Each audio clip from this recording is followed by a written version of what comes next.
Excellences, Mesdames et Messieurs, je voudrais tout d'abord remercier les organisateurs pour leur invitation et dire l'honneur qu'il y a pour moi à participer à ce symposium. D'une certaine façon, l'existence même de ce symposium montre qu'il est pratiquement possible de résoudre la tension entre liberté et respect qui en fait l'objet. Tout dialogue est une mise en œuvre simultanée de la liberté et du respect, et respect dont je soulignerai aussitôt qu'il suppose à la fois la courtoisie et la franchise. Le respect va à l'interlocuteur sous la loi du libre dialogue. La franchise se réalise dans la critique des arguments sous les coups de la raison. Et un libre dialogue, dans la mesure où le dialogue est plus qu'une négociation ou qu'un pourparler, qu'il est plus qu'un arrangement pragmatique visant à éviter des hostilités de principe, mais qu'il est véritablement une recherche de la vérité en commun, le dialogue exclut aussi bien la censure, qui est violence, que l'autocensure, si l'autocensure signifie dissimulation de ce que l'on croit vrai parce qu'on pense que l'autre n'est pas capable de l'entendre, dissimulation qui est non pas une forme de respect, mais une forme de mépris.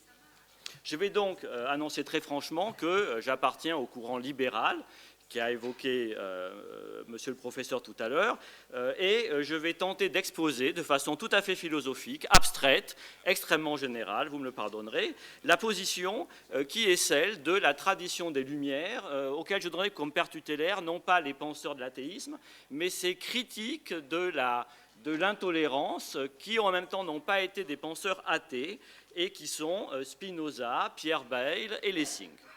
Et j'indiquerai également que je défendrai un point de vue qui est européen plutôt que nord-américain, c'est-à-dire que je pense simultanément que la liberté d'expression est un bien non négociable, absolu, mais je pense en même temps que absolu ne signifie pas illimité. L'exercice de ce droit absolu n'est pas toujours illimité, puisqu'il est légitime, me semble-t-il, que la loi puisse punir les discours qui constituent des formes d'incitation à la haine. Ma position consistera donc à dire, et ce n'est pas un paradoxe, que la liberté d'expression est un droit absolu dont l'exercice ne peut pas être absolument absolu. Je vais tenter de justifier cette position ainsi. Tout d'abord, premier point, il me semble qu'on peut s'accorder sur le fait que la liberté d'expression a des usages punissables. Sont punissables les discours qui sont des actes de violence. Et il y a un accord, je dirais général, pour considérer par exemple que l'injure, la diffamation sont punissables. La question disputée est celle de savoir si par exemple l'incitation à la haine ou à la violence doit être punissable. Je défendrai ici la position européenne qui admet que l'incitation à la haine par des discours soit punissable pour le motif suivant. La liberté d'expression n'est absolue qu'à la condition qu'elle soit absolument la même pour tous. Pour le dire très vite, pourquoi est-on en droit de punir l'injure ou l'incitation à la haine? Parce que ce sont des discours, et je prends discours au sens large, incluant les images, ce sont des discours qui ciblent des personnes ou des groupes en les vulnérabilisant et selon des modalités telles que l'égalité des droits où l'égalité de la liberté d'expression s'en trouve effectivement remise en cause. Les individus ciblés, harcelés par des discours d'incitation à la haine, se trouvent minorisés dans leurs droits, y compris leur droit à l'expression. Donc, la liberté d'expression n'est un droit absolu que sous la condition de l'égalité des droits. C'est la position de principe que je défendrai.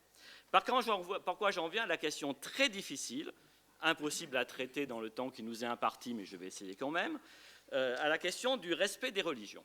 Ici, je crois qu'il faut attirer l'attention sur l'extrême danger, l'extrême difficulté qu'il y a à demander un respect qui s'adresse non pas seulement aux personnes, non pas seulement aux pratiquants d'une religion en tant que pratiquants d'une religion, mais aux religions elles-mêmes, aux croyances religieuses elles-mêmes ou aux symboles elles-mêmes. Pourquoi ? Parce que nous avons affaire à des croyances disputées. Alors, mon premier argument est ici le suivant. Ce que le croyant tient pour sacré ne peut pas s'imposer comme sacré à ceux qui ne partagent pas sa croyance. Sans quoi, chaque religion aurait le droit de faire la loi à tous en matière de sacré. Nous n'accepterions pas, par exemple, que les chrétiens exigent que tout croyant ou tout incroyant fasse le signe de la croix chaque fois qu'il croise un crucifix. Bon. Deuxième point, la définition de ce qu'on appelle irrespect risque ici d'être terriblement extensible. Alors, je vais développer ce point, mais avant, je vais considérer une position qui me semble intéressante et partiellement vraie, mais qui me semble-t-il ne peut pas être intégralement adoptée. Cette position consiste à dire, voilà, la liberté d'expression doit être totale en matière de critique rationnelle et d'argumentation. Mais les formes de l'expression ne peuvent pas être totalement libres. Bien sûr, l'athéisme, la critique de la religion ont un droit complet à la libre expression, mais cette libre expression de l'athéisme n'est pas obligée de prendre des formes choquantes pour la sensibilité du croyant. Elle peut s'exprimer librement sous forme d'arguments rationnels et critiques. Il n'est pas nécessaire, dira-t-on, qu'elle prenne la forme d'images offensantes ou de formes que les croyants jugent blasphématoires. Alors, je pense que cette position a une force réelle et qu'elle vaut certainement comme une règle des rapports humains. Et c'est pourquoi, dans un pays comme la France, qui est si tolérant en matière de liberté d'expression, elle a une certaine sanction légale. Je rappelle qu'en France, la jurisprudence implique que les images choquantes pour la sensibilité des croyants ne doivent pas franchir un certain seuil de visibilité. Une couverture de Charlie Hebdo est possible parce que Charlie Hebdo est un journal vendu en kiosque. La loi ne permet pas, la jurisprudence ne permet pas que des images comme celles qu'on voit en couverture de Charlie Hebdo s'affichent sur des murs publics de telle façon que les croyants y seraient forcément exposés. Et je pense que c'est une jurisprudence extrêmement sage. L'image choquante est autorisée dans certaines limites de visibilité. Alors je crois qu'il y a là une casuistique remarquable, mais je voudrais ajouter qu'il y a là que cela doit rester une casuistique et qu'on ne peut pas fonder en droit ou en principe une limitation principielle de la liberté d'expression au nom du respect des croyances. Pourquoi ? Parce que si cet argument était pris au sérieux, il devrait conduire fondamentalement à l'invisibilisation de toutes les croyances. Disons les choses très brutalement. La relation est un sujet de désaccord. Or, tous les désaccords religieux sont profondément offensants. Il est profondément offensant pour un croyant de s'entendre dire par un athée que sa croyance est illusoire.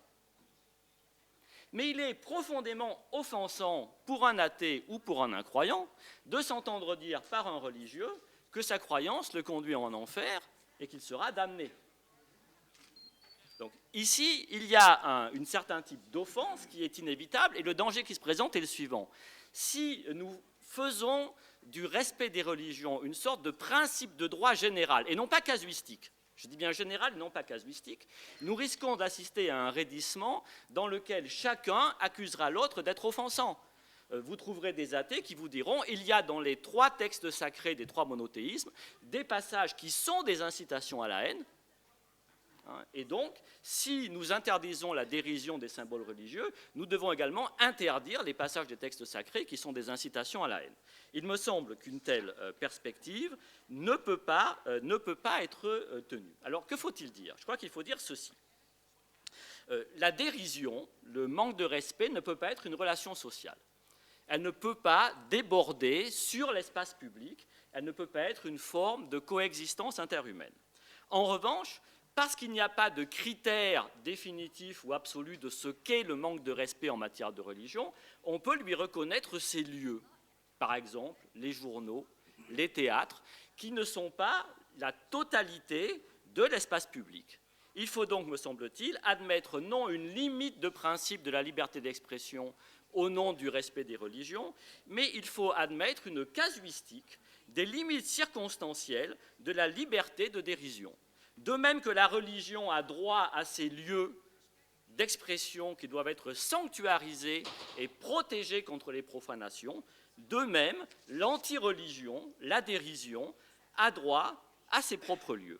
Et je dirais ici qu'il ne faut pas oublier le sens premier de la tolérance. Être tolérant, ça signifie être capable de supporter ce que l'on trouve condamnable, désagréable ou déplaisant, et qu'on a le droit de dire condamnable, désagréable et déplaisant. Alors, la liberté n'est pas une tolérance. La liberté est un droit, mais la liberté requiert de la part de tous la tolérance comme une vertu. Le respect vient après la tolérance, car là où il n'y a ni droit ni tolérance, les conditions du respect ne sont pas réunies. Mais si la liberté et la tolérance sont réunies, me semble-t-il, une culture du respect peut alors se développer où les rapports humains peuvent se passer de dérision et de sarcasme. Paradoxalement, pour aller vers une culture du respect, il faut d'abord accepter, si douloureux que cela soit, pour tous, le droit de la dérision, du sarcasme ou d'une certaine radicalité religieuse et d'une visibilité du religieux. Le respect n'est possible que par aidant la liberté, et seule la pratique commune de la liberté, du dialogue, peut ôter à la dérision sa raison d'être. La culture du respect, me semble-t-il, ne peut pas être un effet de la loi, mais seulement un effet du dialogue libre, comme celui qui est organisé aujourd'hui. Je vous remercie.